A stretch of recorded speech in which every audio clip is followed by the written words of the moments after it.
I need to say, I'm both excited about these changes and nervous about these changes. And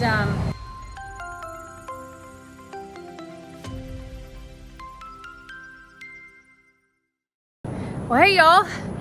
Today's lunch is brought to you directly by Barn Cleanout. Yes.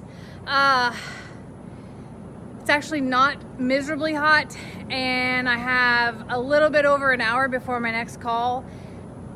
I'm trying really, really hard to get 10,000 steps a day in. So what a better way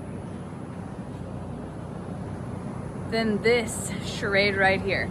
Now, the horses are way out there. Wait, there. And they're staring at me like, what's mom doing? What exactly is she doing?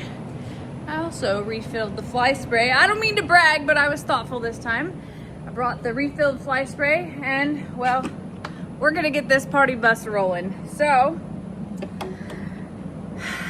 now that I have power out here, I kind of want to bring a radio. That might be next.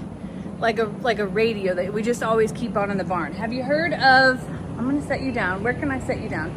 Have you heard of, I read a story about how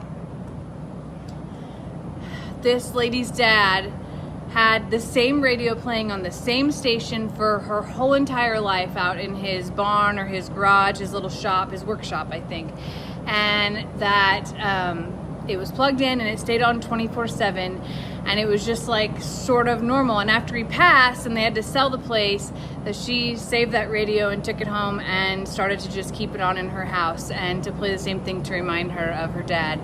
And I kind of thought that was really awesome. I don't have that kind of memory of anybody in my family, but I was like, maybe I should do that. Maybe I should turn the radio on in the horse barn, give them something, but also that it could be kind of my thing as well, of like, come out to the barn, my radio station is on, sing along, relax, unwind a little bit, which I do anyway without music. It's always here. But I don't know, something to think about. Anyway, I better get going, or I'm gonna get stuck here talking to you and rambling on like crazy. Let's go for a time lapse.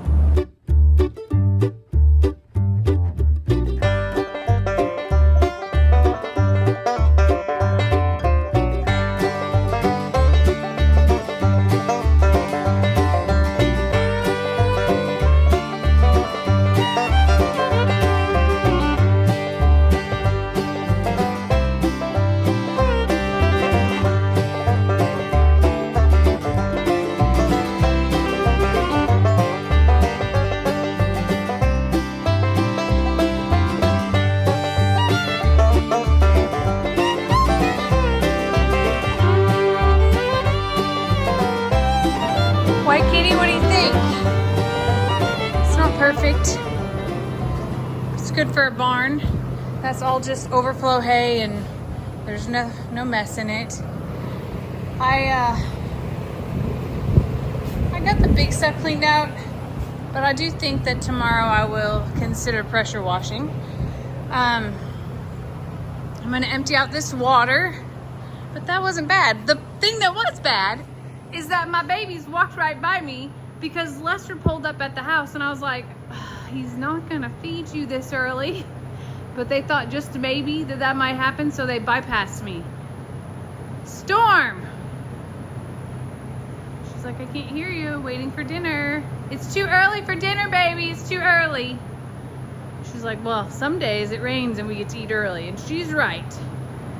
But a few other things that need to happen are some of these sticks need to be picked up, and I'll get this water trough. But I don't know if you know this,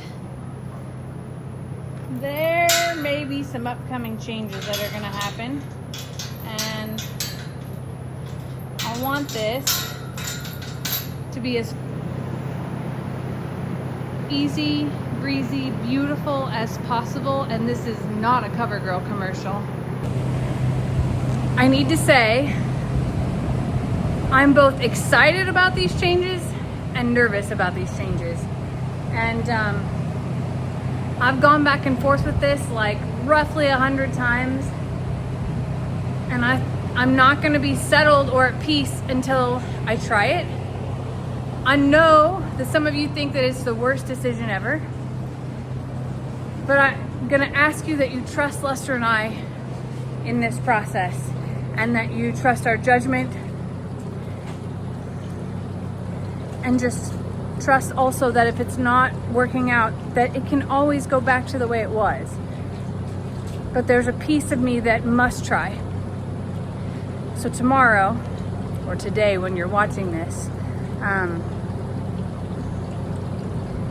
say a few prayers, because the big changes could be the best decision we've ever made.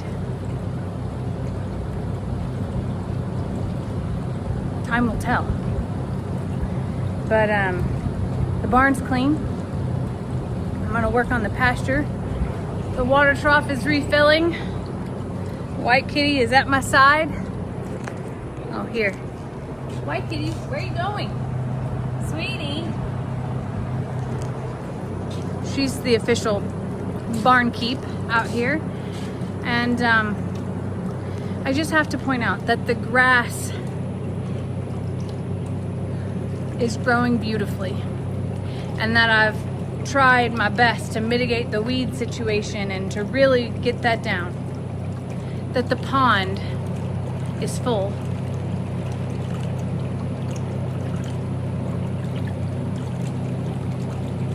And that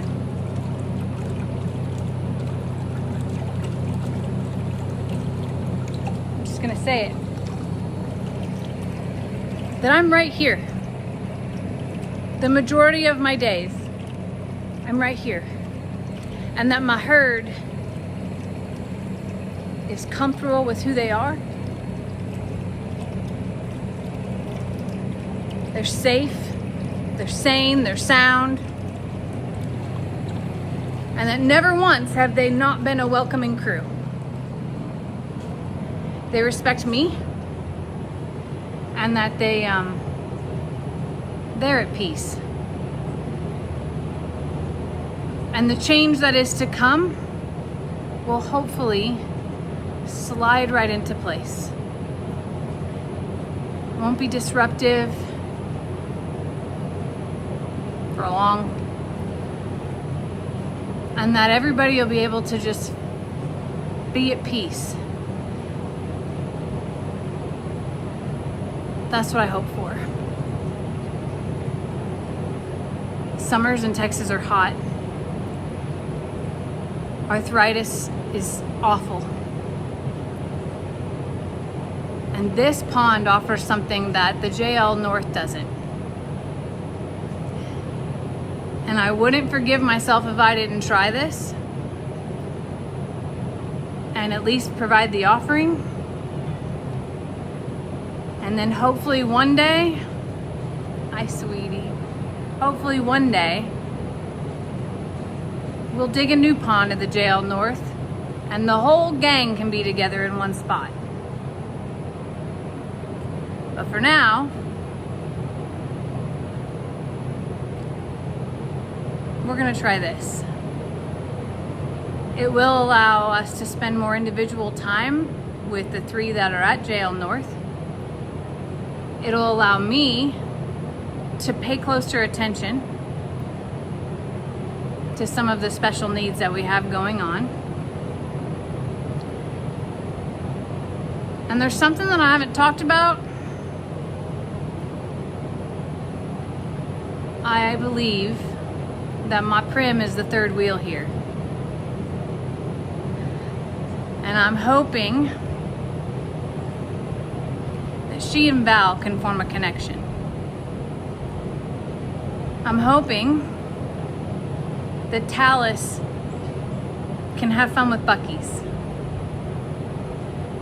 I hope Storm fits in right between them all. And that Ivy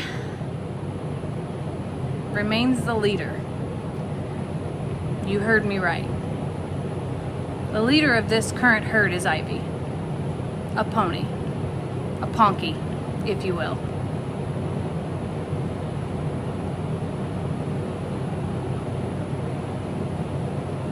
It's gonna be good, y'all. It's gonna be really good.